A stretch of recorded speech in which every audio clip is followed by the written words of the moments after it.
The Water Margin, Chapter 14. Okay, so let's unpack the hero first. Yeah. Our sources introduce us to Chao Guy. He's the Baozhang. Yeah. So the village headman of East Creek Village. I mean, you get his standing immediately. He's wealthy, he's powerful locally. And he's known for this one specific, very important quality. Yeah. Distributing wealth. There's a term for it, right? Yeah. It's the one. That's the one. And that phrase, harja, it's really the key to understanding the whole political world of the water margin. So it's more than just being generous. Oh, much more. It means you prioritize righteous deeds, what they call si, or yield over your own personal gain.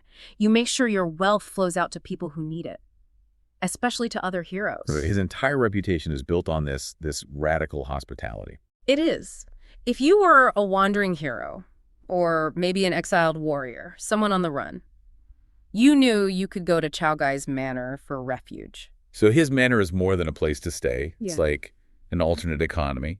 He doesn't just feed you. No, the sources are clear. He gives them silver, to help them on their journey when they leave. But wait, in a society that's obsessed with taxes and hierarchy, wouldn't that put him under, intense scrutiny from the magistrate? It absolutely does. That's the tension right under the surface. Chao Guy's generosity, it creates this parallel structure of loyalty that kind of subverts the state system. Which runs on fees and taxes. Right. He's accumulating social capital loyalty, not financial capital. And on top of that, he's strong. He trains in martial arts, spear, and staff, and he's unmarried.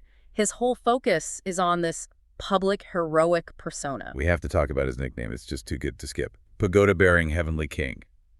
Yes. It sounds incredible. But what did he do to earn a title that basically makes him sound like a minor god? Well, this story is essential because it shows his authority isn't just bureaucratic. It's physical and spiritual. Okay. So the sources say the neighboring village, West Creek Village, was being terrorized by ghosts. Ghosts that were luring people into the water. Exactly. So a monk advises them to put a huge blue stone pagoda by the water to ward them off. And problem solved. Not quite. The twist is the ghosts don't get vanquished. They just flee across the creek and start haunting East Creek Village. His village. Chao Guy's territory. Yes. Which is, a massive insult to the village protector. I'd be furious. He is. And he doesn't call another monk. He doesn't file a complaint. He decides that pagoda belongs to him. What does he do? The sources say he physically walks across the creek and single-handedly carries this colossal stone pagoda back to his village to protect his own people. Wow. So this isn't just about brute strength. It's a declaration. He's saying he has this unilateral moral authority that's higher than any official decree. Okay, that is how you earn a legendary nickname. He's a man who acts. He puts local protection over any kind of state procedure. Which brings us to 5 a.m. when state procedure literally shows up on his doorstep. It's the perfect collision, isn't it? It really is. You have Headman Lei Hang, a local police official who works for the magistrate. He and his soldiers, the Shuo, are exhausted from being on patrol. And they've caught someone. They have. A big guy sleeping drunk on a temple altar, which is a very bad sign in this world. They need to take him in. And of all the places to stop for a break, Lei Hang picks Chao Guy's manor. This isn't just for a quick bite to eat, is it? No, absolutely not. You should see this as a high-stakes political negotiation that's just disguised as hospitality. How so? Lei Hang represents the distant, formal, often corrupt state. Chao Guy is the entrenched, legitimate local power. For Lei Hang to stop there, it's a sign of respect, but it's also an admission that any police action in East Creek Village needs Chao Guy's tacit approval. Ah, I see. So when Chao Guy, who isn't even awake yet, rushes out to greet Lei Hang. Yes. And he's offering wine, great food, even arranging special large servings for the regular soldiers.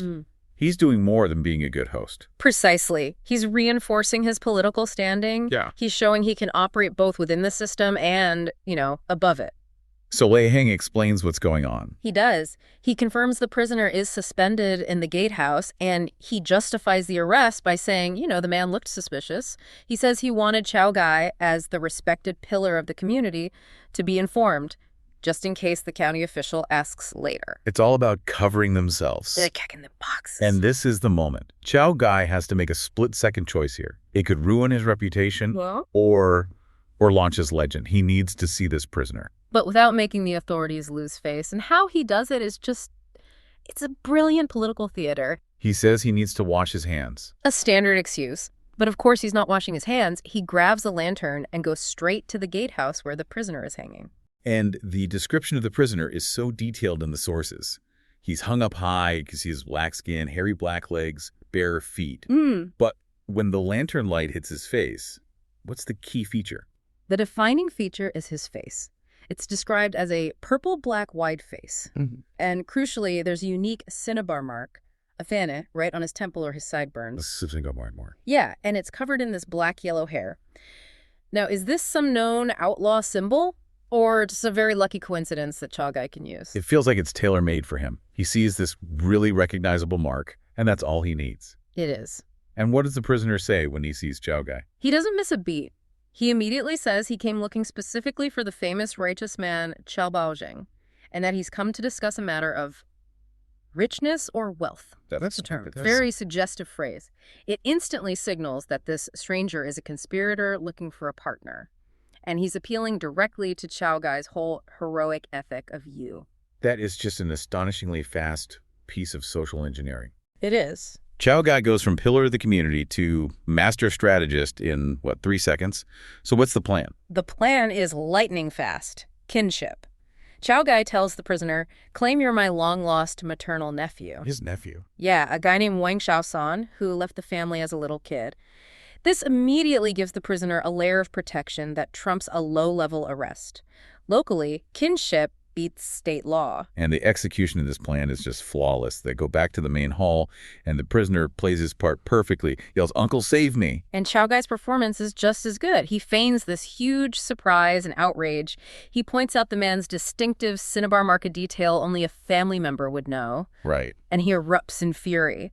But, and this is the crucial part, he's angry about his nephew's drunkenness and recklessness, not for being a suspected thief. He's using his own reputation to make the act believable. He grabs a club from a soldier, pretends to beat the prisoner, shaming him for getting drunk. And this display of righteous family anger totally convinces Lei Heng. He even says, please calm your anger, basically apologizing for getting involved in Chao Guy's family business. A complete reversal. Masterful. And then the payoff seals the deal. Chao Guy gives 10 taels of flour silver to Lei Heng. Which isn't a bribe, exactly. No, it's more like a social payment to make sure Lei Heng walks away happy and quiet. And then he gives more silver to the regular soldiers. The state actors leave, placated and paid. So once Lei Heng is gone, the show is over. The prisoner reveals his real identity. Yes, he's Liu Tang, also known as the red-haired devil, Lei's from East Lusu. Yeah. And now the real conversation about that richness and wealth can finally begin. And Liu Tang's is an opportunist, sure, but he knows who he's talking to. Exactly. He's appealing to a very specific kind of man, a famous, wealthy warrior known for his moral righteousness. So his pitch isn't just, let's get rich, it's, let's fix an imbalance. And the target. Yeah. The target is just staggering. It's huge. Liu Tang reveals that the prefect of Beijing Grand Prefecture, a guy named Liang Zongshu, is sending this enormous shipment to Tokyo. We're talking 100,000 strings of gold, pearls, all kinds of treasures. As a birthday gift for his father-in-law. And his father-in-law is the incredibly powerful and notoriously corrupt minister Kai Taishi. The delivery is set for June 15th. The sheer scale of that wealth really says everything about the scale of the corruption. It does. And Liu Tang even adds this little historical footnote to the proposal. He mentions that a shipment of the exact same size, 100,000 strings, was stolen the year before. And they never caught the thieves. Never. Which suggests that these officials just expect a certain amount of their ill-gotten gains to go missing. It's endemic to the system. This is where the moral justification comes in, and it's what turns this from just a common crime into something legendary. Liu Tang specifically calls the wealth unrighteous wealth. What's the real weight of that phrase here? It changes everything. Unrighteous wealth is wealth that's acquired unjustly through oppression, bribery, exploiting the people. Okay. So because the wealth itself was amassed corruptly, taking it can't, by definition, be a sin. Liu Tang even argues that heaven itself knows this. Exactly. They're basically proposing an act of moral redistribution. Yeah. And that places them above the state law that's protecting the corrupt official in the first place. So by taking this unrighteous wealth, they aren't acting against some divine order. They're acting in accordance with a higher moral one. Precisely. Liu Tang is appealing directly to Chao Gai's reputation as a man of yi. He's saying, look, you already distribute your own righteous wealth. Now help me redistribute this unrighteous wealth. And he flatters him, too. Touts his martial skill. Of course. He says he himself isn't afraid of anyone, but he needs Chao Gai's leadership, his moral authority, to pull off a heist of this size. And Chao Gai's reaction is exactly what you would expect from the pagoda-bearing heavenly king. He doesn't say no, he says magnificent. He's clearly in, but he's also cautious. He's the leader. He tells Liu Tang to rest up, recover, and they'll discuss the long-term plan the next day. Liu Tang is furious. He's thinking, I got wronged. And Lei Heng basically extorts 10 taels of silver from Chao Gai. And now my friend, my benefactor, has been cheated because of me. Precisely. He wants that money back. But it's not about the money. It's about the principle, the injustice of it all. And 10 taels of silver. That's not pocket change, is it? No, not at all. 10 taels is about 13 ounces of silver.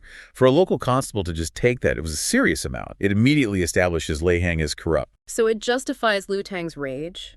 He feels what the text calls lei, just this bitterness over the whole affair. Yep. So what does he do? He grabs a weapon. A pudo, which is, it's a kind of polearm. Think of it as a big, broad blade on a long staff. Yeah. Simple, but very, very deadly. And he just takes off running. The scene is so cinematic. It says he chases Lei Heng for 5 or 6 lei. Which is more than 2 miles. He chases him way out of town, making sure there's no backup nearby. He finally catches him, yells a challenge, and the fight is on.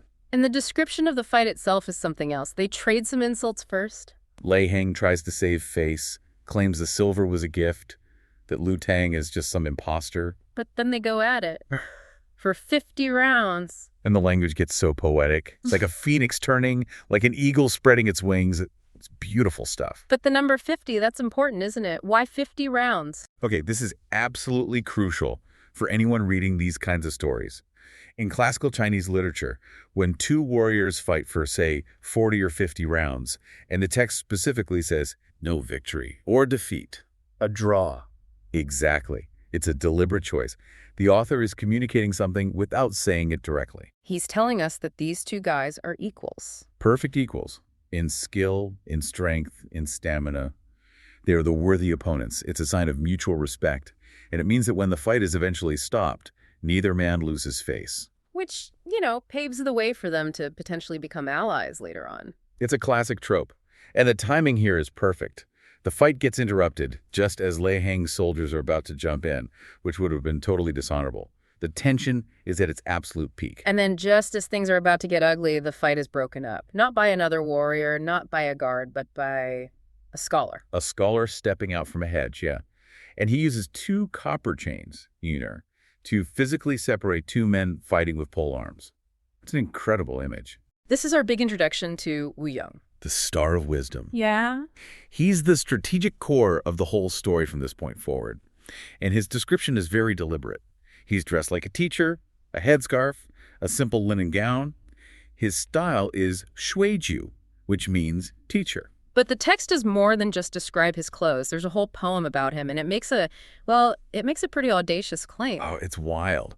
It praises him, for reading 10,000 volumes of classics. Yeah. But then you get the killer line. That his maneuvers, oi, Dad, dare to deceive Zuri Liang. Yes. Hold on. Dare to deceive Zhuge Liang. Yeah.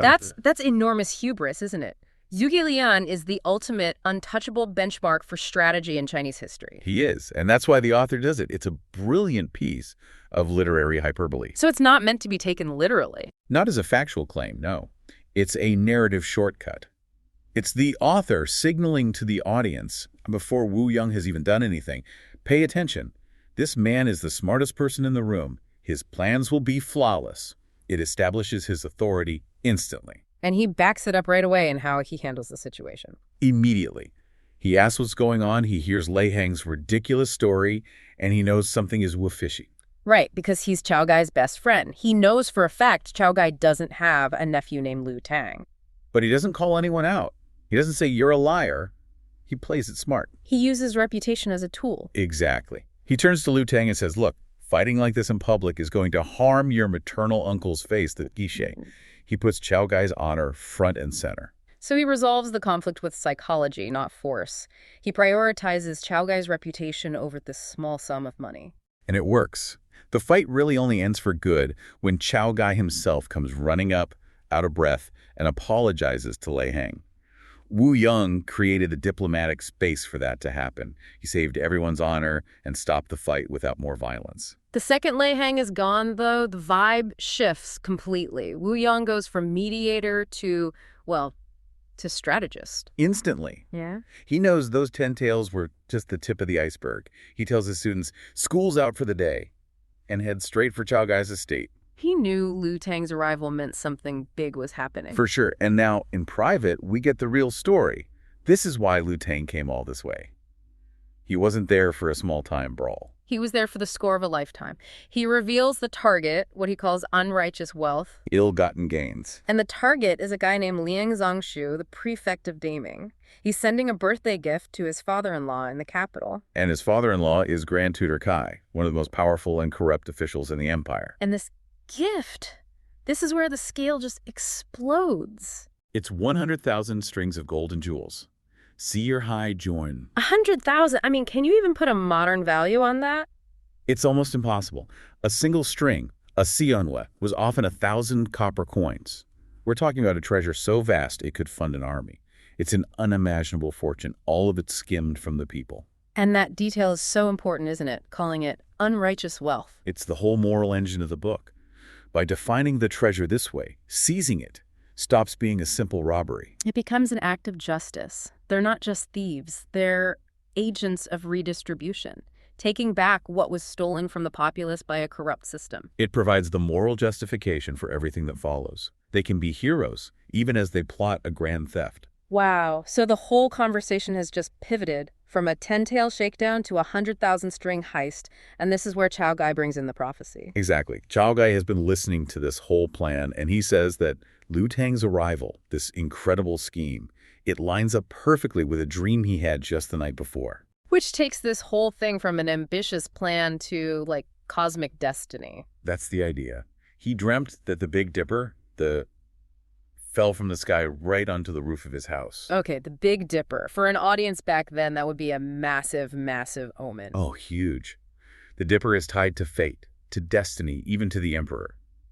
And then he says he saw another smaller star attached to it, and it shot out a white light. So Chao Gai sees this and thinks... He thinks, how can this not be lucky? Yeah. He's convinced that fate itself has sanctioned this heist. But Wu Yong, ever the pragmatist, pulls on the reins a little. He does. He's a perfect blend of mysticism and logistics. He looks at Chao Gai and says, yes, the plan is fated, it's brilliant, but 3 people can't pull this off. Chao Gai, Liu Tang, and himself. It's not enough. Not for a prize of this size, which is going to have a heavy armed escort. So Wu Yong looks back at the dream, at the prophecy, and he does the math. He determines they need a very specific number of people. 7 or 8 heroes. Wait, why 7 or 8? Why so specific? Why not just say, we need a big crew? Because of the dream. He's connecting the manpower directly to the prophecy. The Big Dipper is made of 7 stars. Ah, okay. The 7 stars. Right. And what about that extra little star that shot off the white light? Wu Yong interprets that as an 8th hero, a crucial 8th member. The team has to numerically match the star count from the dream. So if they try it with 5 guys, they're going against fate. If they get 20, they're being sloppy and risk betrayal. Precisely. 7 or 8 is the number mandated by the heavens for this specific operation. It's an incredible piece of strategic thinking. He's using fate to enforce tactical discipline. So the dream isn't just a green light, it's a blueprint. It's a roster. It's the whole plan.